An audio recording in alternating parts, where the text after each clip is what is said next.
ಪರಮ ಪೂಜ್ಯ ಜಗದ್ಗುರು ಶ್ರೀ ಶ್ರೀ ಡಾಕ್ಟರ್ ಬಸವರಮಾನಂದ ಸ್ವಾಮೀಜಿಯವರು ದಯವಿಟ್ಟು ಕಾರ್ಯಕ್ರಮವನ್ನು ಕುರಿತು ಒಂದೆರಡು ಮಾತಾಡಬೇಕು ಅಂತ ಕೇಳ್ಕೊಳ್ತೀವಿ.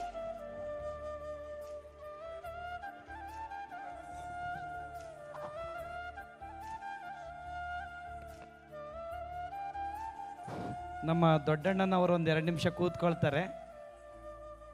ಎಲ್ಲ ಮಕ್ಕಳು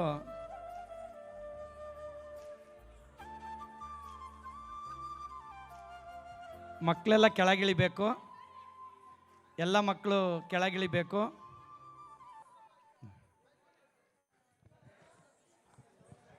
ದಯವಿಟ್ಟು ಸ್ವಲ್ಪ ಸ್ಟೇಜ್ನ ಫ್ರೀ ಮಾಡಿಕೊಡ್ಬೇಕು ಅಂತ ಕೇಳ್ಕೊಳ್ತೀವಿ. 2 ನಿಮಿಷ ದಯವಿಟ್ಟು ಮಕ್ಕಳೆಲ್ಲ ವೇದಿಕೆಯಿಂದ ಕೆಳಗಡೆ ಇಳಿಬೇಕು.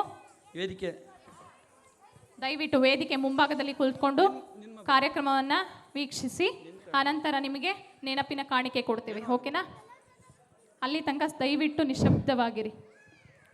ಶ್ರೀ ಗುರು ಬಸವಲಿಂಗಾಯ ನಮಃ. ಬಸವಾದಿ ಪ್ರಮತರನ್ನು, ವಿಶ್ವದ ಎಲ್ಲ ದಾರ್ಶನಿಕರನ್ನು ಹನುಮಂದಿರದಲ್ಲಿ ಸ್ಮರಿಸುತ್ತಾ, ಕರ್ನಾಟಕ ಮೀಡಿಯಾ ಕ್ಲಬ್ ವತಿಯಿಂದ ಕರ್ನಾಟಕ ವೈದ್ಯ ರತ್ನ ಪ್ರಶಸ್ತಿ ಪ್ರದಾನ ಸಮಾರಂಭದ ರಾಜ್ಯಾಧ್ಯಕ್ಷರಾಗಿರುವಂತಹ ರಮೇಶ್ SG ಅವರು, ಸಂಸ್ಥಾಪಕ ಅಧ್ಯಕ್ಷರು, ಅವರ ನೇತೃತ್ವದಲ್ಲಿ ಈ ಕಾರ್ಯಕ್ರಮವನ್ನು ಆಯೋಜನೆಯನ್ನಾಗಿ ಮಾಡಿರುವಂಥದ್ದು.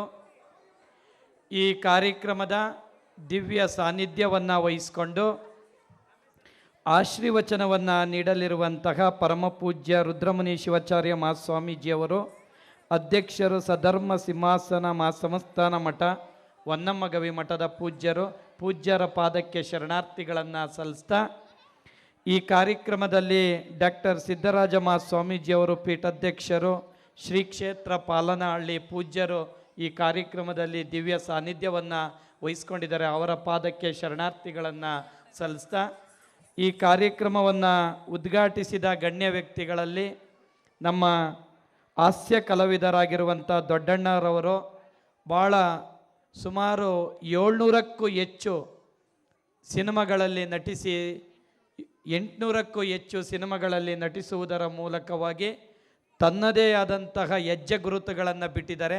ಅವರು ಈ ಕಾರ್ಯಕ್ರಮದಲ್ಲಿದ್ದಾರೆ. ಒಂದು ಸಲ ಜೋರಾಗಿ ಚಪ್ಪಳೆಯನ್ನು ತಟ್ಟಿ, ವಕೀಲರು ಮತ್ತು ರಾಜ್ಯಾಧ್ಯಕ್ಷರು ಮತ್ತು ಅನುಭವಿಗಳು, ಸಾಹಿತಿಗಳು ಇವರೆಲ್ಲರಿಗೂ ಒಂದು ಸಲ ಮತ್ತೊಮ್ಮೆ ಜೋರಾಗಿ ಚಪ್ಪಳೆಯನ್ನು ತಟ್ಟಿ. ದಯವಿಟ್ಟು ಎಲ್ಲರೂ ಕುರ್ಚಿಗಳಲ್ಲಿ ಕುತ್ಕೋಬೇಕು, ತಮ್ಮ ಕುರ್ಚಿಗಳಲ್ಲಿ. ದಯವಿಟ್ಟು ಯಾರು ಎದ್ದು ನಿಂತ್ಕೋಬೇಡಿ. ಇನ್ನು ಕಾರ್ಯಕ್ರಮ ಇದೆ, ನೃತ್ಯಗಳಿದೆ. ಇನ್ನು ದಯವಿಟ್ಟು ಸಮಾಧಾನವಾಗಿ ಕುತ್ಕೊಂಡು ನೋಡಿ ಅಂತ ಕೇಳ್ಕೊಳ್ತೀನಿ. ಕರ್ನಾಟಕ ವೈದ್ಯ ರತ್ನ ಪ್ರಶಸ್ತಿಯ ಪುರಸ್ಕೃತರಾಗಿರುವಂತಹ ನೀವೆಲ್ಲರೂ ಸಹ ಒಂದೊಂದು ಕ್ಷೇತ್ರವು ಬಹಳ ಮುಖ್ಯವಾಗಿರುವಂಥದ್ದು. ವೈದ್ಯಕೀಯ ಕ್ಷೇತ್ರದಲ್ಲಿ ಜಾನುವಾರದ ಡಾಕ್ಟ್ರು ಇದ್ದಾರೆ, ಜನಗಳ ಡಾಕ್ಟ್ರು ಇದ್ದಾರೆ ಅನ್ನುವಂಥದ್ದು. ಇವತ್ತು ಜೀವನದೊಳಗಡೆ ಏನಾದರೂ ಒಂದು ಅಮೂಲ್ಯವಾದ ಸಾಧನೆಯನ್ನು ಮಾಡಬೇಕು ಅಂತಂದರೆ ಅದೊಂದು ಅದ್ಭುತವಾದಂಥದ್ದು ಗುರಿ ಅನ್ನುವಂಥದ್ದು. ಒಬ್ಬ ಡಾಕ್ಟ್ರು ಒಂದು ಹೃದಯ ಶಸ್ತ್ರಚಿಕಿತ್ಸೆಯನ್ನು ಮಾಡಬೇಕಾಗಿರುತ್ತೆ.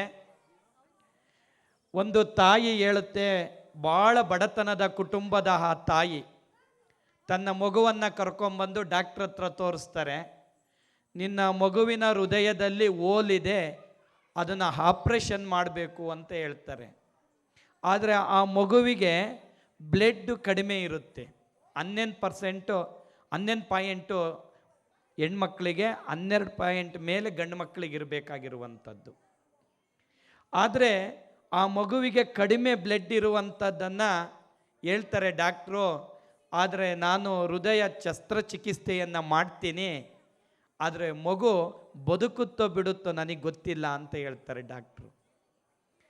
ಆ ತಾಯಿಗೆ ಭಾಳ ಕಳವಳ ವ್ಯಕ್ತ ಆಯಿತು, ನನ್ನ ಮಗು ಬದುಕುತ್ತೋ ಬದುಕಲ್ಲ ಅಂತ.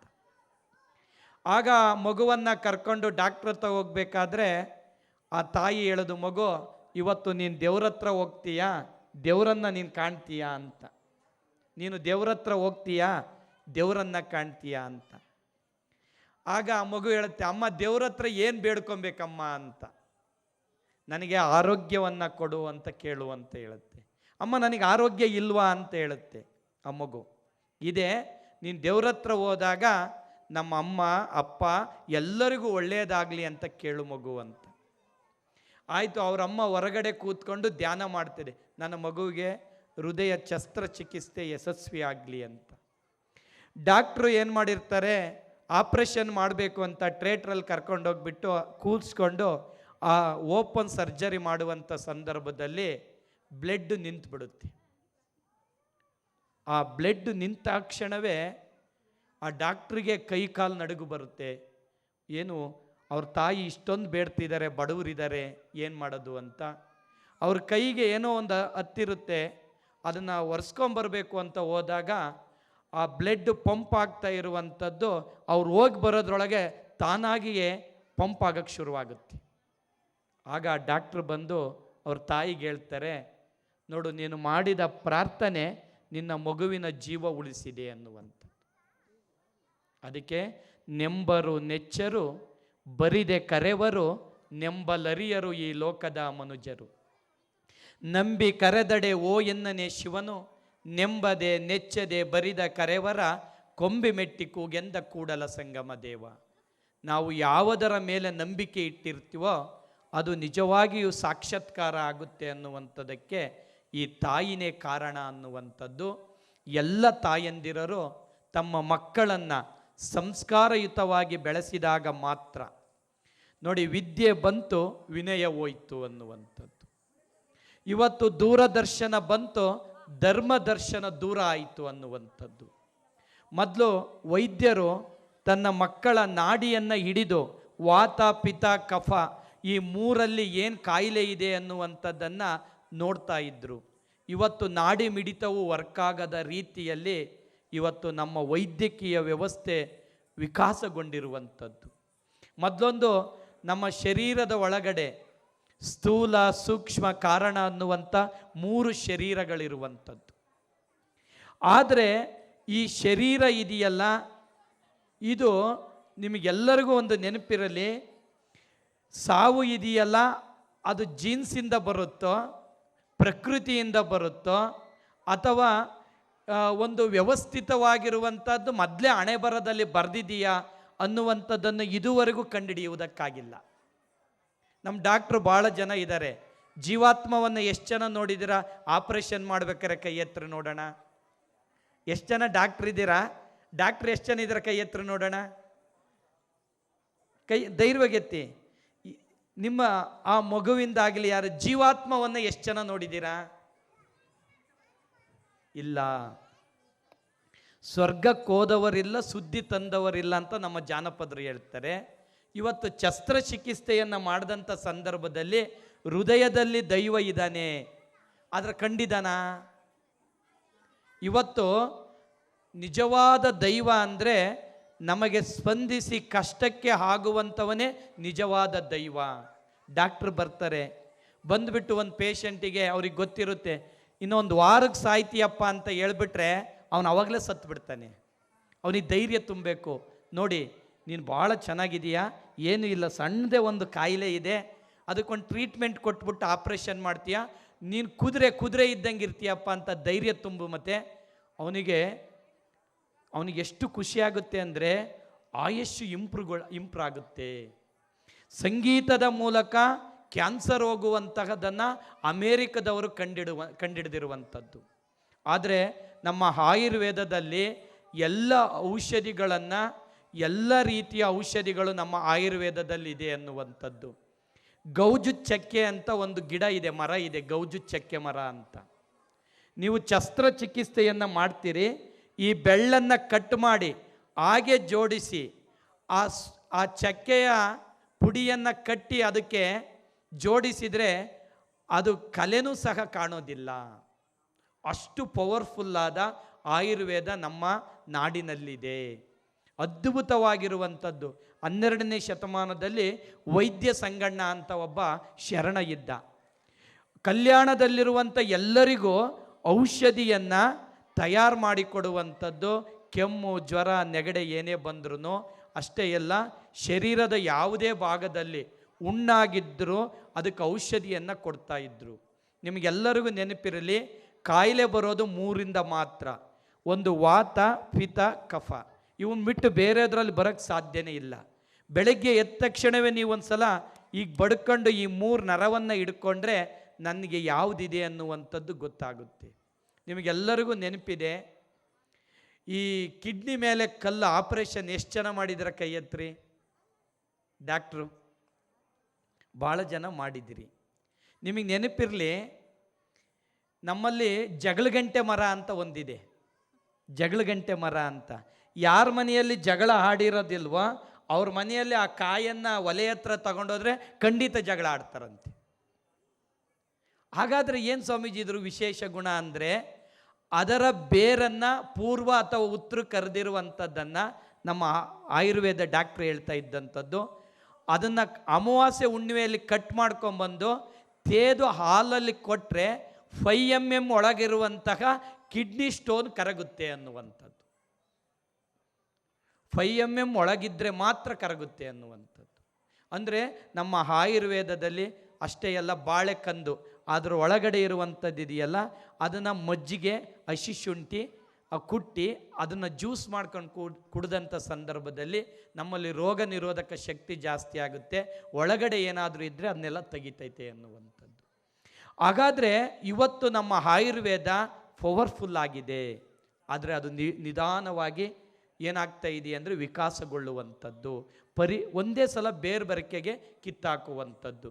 ಇವತ್ತು ಮಾಧ್ಯಮ ಕ್ಷೇತ್ರ 1950ರಲ್ಲಿ ಸಂವಿಧಾನ ಅನುಷ್ಠಾನಕ್ಕೆ ಬಂದ ಮೇಲೆ ಇದು ಗಟ್ಟಿಗೊಂಡಂಥದ್ದು. ಮೊಟ್ಟ ಮೊದಲು 1824ರಲ್ಲಿ ಮಾಧ್ಯಮ ಜರ್ಮನ್ನಲ್ಲಿ ಉದಯಗೊಳ್ತು, ವಿಕಾಸಗೊಳ್ತು. 1820ರಲ್ಲಿ ಅಲ್ಲಿ ಬರವಣಿಗೆಯ ಮೂಲಕ ಈ ಮಾಧ್ಯಮ ವಿಕಾಸಗೊಂಡಂಥದ್ದು, ಕೈ ಬರಹದ ಪತ್ರಿಕೆಗಳು ಪ್ರಾರಂಭ ಆದಂಥದ್ದು. ಇವತ್ತು ಸುಮಾರು 1.5 ಶತಮಾನಗಳ ಕಾಲ ಅದರ ಪರಿಧಿ ಇವತ್ತು ಎಲ್ಲ ಕಡೆ ಚಾಚಿರುವಂಥದ್ದು. ಇವತ್ತು ಪ್ರಿಂಟ್ ಮೀಡಿಯಾ ಇದೆ, ಎಲೆಕ್ಟ್ರಾನಿಕ್ ಮೀಡಿಯಾ ಇದೆ.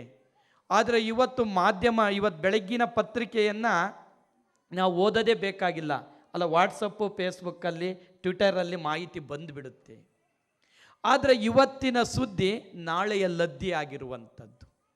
ಅಂದರೆ ಇದರ ಮಹತ್ವ ಏನಪ್ಪ ಅಂದರೆ, ಒಂದು ಸುದ್ದಿ ಆಗಬೇಕು ಅಂದರೆ ಇವತ್ತಿನ ಮಾಧ್ಯಮ ನಿನಗೆ ನಾಯಿ ಕಚ್ಚಿದ್ರೆ ಇವತ್ತು ಸುದ್ದಿ ಆಗೋದಿಲ್ಲ, ನೀನು ನಾಯಿ ಕಚ್ಚಿದ್ರೆ ಮಾತ್ರ ಸುದ್ದಿ ಆಗುವಂಥ ಕಾಲ ಇವತ್ತಾಗಿರುವಂಥದ್ದು. ಯಾಕೆ ಈ ಮಾತು ಹೇಳಬೇಕಾಗಿದೆ ಅಂದರೆ, ಮಾಧ್ಯಮ ಕ್ಷೇತ್ರ ತನ್ನ ಪಾವಿತ್ರ್ಯತೆಯನ್ನು ಕಳ್ಕೊಳ್ತಾ ಇದೆ. ಇವತ್ತು ಪ್ರಬುದ್ಧವಾದಂತಹ ಪತ್ರಕರ್ತರು ಸಮಾಜದಲ್ಲಿ ಇಲ್ಲದಿರುವುದು ಒಂದು ನೋವಿನ ಸಂಗತಿಯಾಗಿರುವಂಥದ್ದು. ಯಾಕೆ ಮಾತು ಹೇಳ್ತೀನಿ ಅಂದರೆ, ಎಲ್ಲ ಪತ್ರಿಕಾ ಮಾಧ್ಯಮದವರು ಮಾಧ್ಯಮ ಕೋರ್ಸನ್ನು ಕಡ್ಡಾಯವಾಗಿ ಓದಿದಾಗ ಮಾತ್ರ ಅದರ ಸಂಜ್ಞೆ ಅರ್ಥ ಆಗುತ್ತೆ. ಸಮಾಜಕ್ಕೆ ನಿಮಗೆಲ್ಲರಿಗೂ ನೆನಪಿರಲಿ, ಯಾವುದೋ ಒಂದು ಕುಟುಂಬದಲ್ಲಿ 5 ಜನ ಹೆಣ್ಮಕ್ಳು ಇರ್ತಾರೆ. ಆ ಕುಟುಂಬದಲ್ಲಿ 5 ಜನ ಹೆಣ್ಮಕ್ಳಲ್ಲಿ ಒಬ್ಬರು ಯಾರನ್ನೋ ಪ್ರೀತಿ ಮಾಡಿ ಒಡೋಗ್ಬಿಟ್ಟಿರ್ತಾರೆ. ಅದು ಮಾಧ್ಯಮದಲ್ಲಿ ತೋರಿಸ್ತಾರೆ, ಇವರು ಒಡೋದ್ರು ಅಂತ. ಇನ್ನು 4 ಜನ ಯಾರು ಮದುವೆ ಆಗ್ತಾರೆ? ಇದು ಕ್ವಶನ್ ಮಾರ್ಕ್ ಆಗಿದೆ ಸಮಾಜದೊಳಗಡೆ. ಸಮಾಜದ ಸ್ವಾಸ್ಥ್ಯ ಹಾಳಾಗಿದೆ.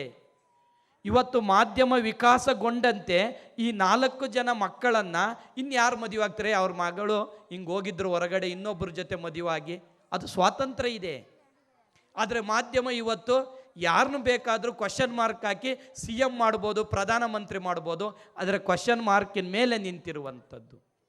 ನಮಗೆ ಶಾಸಕಾಂಗ, ಕಾರ್ಯಾಂಗ, ನ್ಯಾಯಾಂಗ, ಪತ್ರಿಕಾಂಗ, ಇದು 4ನೇ ಅಂಗವಾಗಿ ಇವತ್ತು ಸಮಾಜದಲ್ಲಿ ರಾಜಕಾರಣಿಗೆ ಎದುರ್ತಾ ಇಲ್ಲ ಈ ವ್ಯವಸ್ಥೆ, ನ್ಯಾಯಾಂಗಕ್ಕೆ ಎದುರ್ತಿಲ್ಲ, ಆದರೆ ಪತ್ರಿಕಾಂಗಕ್ಕೆ ಎದುರುವಂಥದ್ದಾಗಿದೆ. ಆದರೆ ಅದು ಸತ್ಯ, ಶುದ್ಧ, ಪ್ರಾಮಾಣಿಕ ಕಾರ್ಯದ ಮೂಲಕ ಹೊರಗೆ ಬಂದಾಗ ಮಾತ್ರ ತನ್ನ ವಿಕಾಸ ಗಟ್ಟಿಗೊಳ್ಳುತ್ತೆ ಅನ್ನುವಂಥದ್ದು. ಹಾಗಾಗಿ ಇವತ್ತು ಮಾಧ್ಯಮಕ್ಕೆ ಒಂದು ದೊಡ್ಡ ಘನತೆ, ಗೌರವ ಇರುವಂಥದ್ದು. ಅದನ್ನು ಉಳಿಸಿಕೊಳ್ಳುವುದರ ಮೂಲಕವಾಗಿ ಇವತ್ತು ನಮ್ಮ ವೈದ್ಯರೆಲ್ಲರೂ ಭಾಳ ಜನ ಆಸ್ಪತ್ರೆಗೆ ಬಂದಾಗ ಉಚಿತವಾಗಿ ಮಾತ್ರೆಗಳನ್ನು ಕೊಟ್ಟು ಕಳಿಸಿರುವಂಥ ಎಷ್ಟೋ ಉದಾಹರಣೆಗಳಿವೆ. ಹಣ ಇಲ್ಲದಂಥ ಸಂದರ್ಭದಲ್ಲಿ ಸೇವೆ ಮಾಡಿದವರು ಭಾಳ ಜನ ಇರುವಂಥದ್ದು. ಆದರೆ ಬೆಂಗಳೂರು ಅನ್ನುವಂಥ ದೊಡ್ಡ ಸಿಟಿ ಒಳಗಡೆ ಇವತ್ತು ಮಾಧ್ಯಮ ಉದ್ಯಮವಾಗಿದೆ. ಸೇವನೆ ಗುಣವಾಗಿರುವಂಥದ್ದು ಕಳವಳವನ್ನು ವ್ಯಕ್ತಪಡಿಸುವಂಥದ್ದಾಗಿದೆ ಈ ಸಮಾಜದೊಳಗೆ. ಇವತ್ತು ನಾವೆಲ್ಲರೂ ಸಹ ಒಂದು ಸೇವಾ ಮನೋಭಾವದಲ್ಲಿ ಸಮಾಜಕ್ಕೆ ಸೇವೆಯನ್ನು ಕೊಡೋಣ ಅನ್ನುವಂಥ ಮಾತನ್ನು ಹೇಳ್ತಾ, ಮಾತಿಗಿಂತ ಮೌನಕ್ಕೆ ಅಧಿಕ ಬೆಲೆ ಇದೆ ನೋಡ, ಹಾಡುವಂಥ ಮಾತ ತೂಗಿ ನೋಡು, ಬೇರೊಂದು ಜೀವಕ್ಕೆ ಬೇಕಾದ ಮಾತಾಡು, ಬೇಸರವೆನಿಸುವ ಮುನ್ನ ಸಾಕು ಮಾಡು, ಸರ್ವಜ್ಞ ಎಂಬಂತೆ ನಿಮ್ಮೆಲ್ಲರಿಗೂ ಶರಣಾರ್ಥಿ. ಧನ್ಯವಾದಗಳು ಸ್ವಾಮೀಜಿ. ಪರಮ ಪೂಜ್ಯ ಜಗದ್ಗುರು ಶ್ರೀ ಶ್ರೀ ಡಾಕ್ಟರ್ ಬಸವರಾಮಾನಂದ ಸ್ವಾಮೀಜಿಗಳಿಗೆ ಧನ್ಯವಾದಗಳನ್ನು ಹೇಳ್ತಾ, ಮುಂದಿನ ಕಾರ್ಯಕ್ರಮ ನೃತ್ಯ ಕಾರ್ಯಕ್ರಮ ಶಿವನಾಟ್ಯ ತಂಡ ಪೂರ್ಣಿಮಾ ತಂಡದವರಿಂದ